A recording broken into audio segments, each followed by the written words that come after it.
Nursing ইনস্টিটিউটের জন্য এখানে ডিপ্লোমা কোর্স চালুর বিষয়টা অনুমোদিত আছে।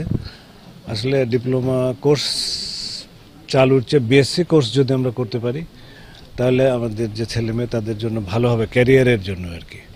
তো সেক্ষেত্রে আমরা এখান থেকে ফিরে যাই, এই কোর্সটাকে কীভাবে বিএসসি করা যায়, আমাদের বিশ্ববিদ্যালয়ের পারমিশন লাগবে, সেটা আমরা নেওয়ার চেষ্টা করব।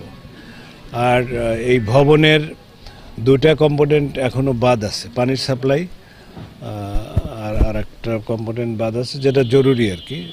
তো সেটা এখানে চিফ ইঞ্জিনিয়ার মহোদয় আছেন, উনি ফিরে যেয়ে টেন্ডার প্রক্রিয়া শুরু করবেন। ওইটা টেন্ডার প্রক্রিয়া চলতে থাকবে, আমরা ভর্তির প্রক্রিয়া আসলে শুরু করে দেব। আমরা একজন প্রিন্সিপাল নিয়োগ দেব টেম্পোরারিলি, তারপর আমাদের কার্যক্রম আশা করি শুরু হবে। সদর হাসপাতালে কিডনি ডায়ালাইসিস মেশিন কেনার প্রক্রিয়া চলছে, টেন্ডার শেষের দিকে। এটা শেষ হলে আমরা ডায়ালাইসিস মেশিন দিতে পারবো। জনবলের সংকট আছে, মানে চিকিৎসকের সংকট আছে। 48তম বিসিএস আগামী 15-16 তারিখের দিকে গেজেট হওয়ার কথা। যদি গেজেট হয় আমরা নতুন চিকিৎসক দিতে পারবো, পর্যাপ্ত সংখ্যক চিকিৎসক দিতে পারবো। আইসিইউর একটা চাহিদা রয়েছে, এটা খুব প্রয়োজন।